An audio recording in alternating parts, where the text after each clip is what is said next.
ছেলের অত্যাচারে আগেই মারা গিয়েছেন বাবা, এবার জমি জায়গা না লিখে দেওয়ায় মেরে মায়ের মাথা ফাটিয়ে দিল একমাত্র ছেলে। অবশেষে প্রশাসনের দ্বারস্থ অসহায় মা, ভয়ে ঢুকতে পারছেন না নিজের বাড়িতেই। ঘটনাটি ঘটেছে নদিয়ার শান্তিপুর থানার বাথানগাছি এলাকায়। শান্তিপুর থানার পাবনাপাড়ার বাসিন্দা দীপালি ঘোষ স্বামী 1 বছর আগে ছেলের অত্যাচার সহ্য করতে না পেরে আত্মহত্যা করেছেন। তার 1 ছেলে ও 2 মেয়ে। দীপালি ঘোষ কোন রকমে অন্যের বাড়িতে কাজ করে 2 মেয়েকে নিয়ে সংসার চালান। ছেলে সুকেশ ঘোষ বিয়ে করে আলাদা হয়ে গিয়েছেন, কিন্তু অভিযোগ নিত্যদিন জমি জায়গা নিজের নামে লিখে দেওয়ার জন্য বাড়ির সকলকে মারধর করে। এর আগেও একাধিকবার অভিযুক্ত ছেলে মাকে মারধর করেছে। এদিন আবারও হঠাৎ ছেলে মাকে মেরে মাথা ফাটিয়ে দেয়। প্রতিবাদ করলে নিজের বোনকেও মারধর করে বলে অভিযোগ অভিযুক্ত ছেলের প্রতি। প্রতিবেশীদের কোনো কথাই শোনে না অভিযুক্ত ছেলে। অত্যাচারের ভয়ে বর্তমানে ঘর ছাড়া দীপালি ঘোষ।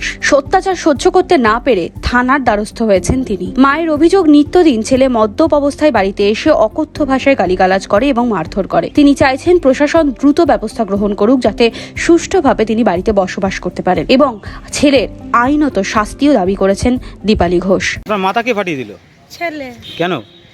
আমি ওর বাবা মরে গিয়েছে, ওর অশান্তিতে ওই একটা মেয়ে আমার এরকম বয়স, কিছু খেতে মেতে দেয় না। আমাদের দুধের ব্যবসা ছিল, ও সব নিয়ে নিয়েছে। 3 বিঘে জমি কিনেছিলাম। কয় ছেলে আপনার?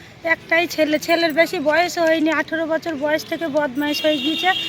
বিয়ে করেছে, ছেলে হয়েছে, ওর মতন ও বুঝে নেয়, সব কিছু নিয়ে নেয়। বোনের বিয়ে দেবো কি কিচ্ছু দেখে না। লোকের বাড়ি বাড়ি ফুল গেতে খায়, মেয়েটাকে পড়তে দেবো, কোনো টাকা পয়সা দেয় না। কন্ট্রোলে চাল খায় আর ওই ফুল গেতে বাজার হাট করি খায়। দিয়ে আমার ওই মেশিন আছে, কারেন্ট হয়নি এখনো। বাড়ির থেকে লোড গেটে মেশিন ওর বাবা চালাতো। দিয়ে ওই মেশিনের চাবি ওর কাছে ছিল, চাইতে গিয়েছি সকালে, বউটা বললো নেই। তা আমি বলছি আমাদের কাছে থাকলে থাকে, তোমাদের কাছে নেই, এই কথা বললে আমি চলে এসেছি। তালাটা ভাঙা ছিল, তালাটা খুলে আমি আবার অন্য তালা দিয়ে এসেছি। দিয়ে এসে মেম্বারের বাড়ি গিয়েছি। মেম্বারের বাড়ি গিয়ে ওরা অনেক কবার এসেছে, ও কাউকে মানে না।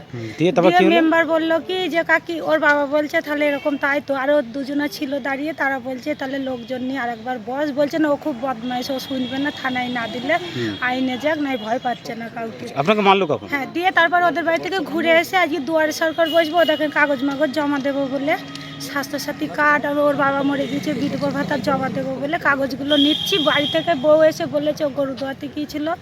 বউ এসে বলেছে এসেছিল চাবি নিতে, কি কোথায় বলেছে জানি না। আমি সেই কাপড় টাপড় পরেছি, বাথানগাছি স্কুলে দুয়ারে সরকার জমা দিতে যাব। দিয়ে গিয়ে ও কি বলছে, তোদের কি বাড়াবাড়ি উঠেছে রে, এই কথা বলে আনছি। কি আমি কথা বলছি এরকম করে মেরে ফেলবো, এ করবো। দিয়ে বাস দিয়ে ও দেখেন ফোনে তোলাও আছে, বাস নিয়েছে। আমি মেয়েটা ঘরে দুধ দিয়ে দিল। দিয়ে আমি দুধ দিয়ে দাঁড়িয়ে আছি। দিয়ে একটা ছেলে আমাদের বাড়ির সামনে দাঁড়ালো, ওকে দেখে আমি বলছি ওর সামনে তাহলে মারবে না। আমি ঘর থেকে যাই বেরিয়েছি, আর এরকম এই রাস্তায় বড় বড় পাথরের মতন যে পাথরগুলো থাকে, ওই পাথর দিয়ে মাথা ফাটিয়ে দিয়েছে। আর শুধু খিস্তি মারে, তুই এ করিস তা করিস। রাত্রিরে মদ খেয়ে, আর একদিনও এরকম রাত্রিরে, তখন 9টা-10টা বাজে। ছেলে কি আপনাদের বাড়িতে থাকে না? না, সেই যেখানে 3 বিঘে জমি কিনেছি ওইখানে ঘর করেছে। দিয়ে আমি তাও বলেছিলাম এখানে ঘর করতে দেবো না। ওর বাবা মরে গিয়েছে, বাবার নামে জমি, 4 জনের অংশীদার, সমান অংশে সবারই যাতে সামনে হয় ওরকম। তুইও নিবি, বোনেরাও নেবে, আমিও নেব। কোন অশান্তির কারণে আপনাকে মারধর? ওই চাবি নিয়ে এসে তালা দিয়ে এসছি, আর কিছু না। ওর সাথে আমার সাথে দেখা সাক্ষাৎ কিচ্ছু হয় না। ও এসে খামাক মেরেছে আমাকে। আমি শুধু মোটরের চাবি আনতে গিয়েছি। আপনার কটা ছেলে? ওই একটা ছেলে। আর মেয়ে? মেয়ে 2টো। অভিযোগ করছেন থানায়? হ্যাঁ। কি নাম ছেলের? ছেলে সুকেশ ঘোষ। বয়স কত হবে? 21 বছর। আপনার বাড়ি কোথায়? আমার বাড়ি বাথানগাছি, পাবনাপাড়া। আপনার নাম? দীপালি ঘোষ। কে মারলো? দাদা মেরেছে।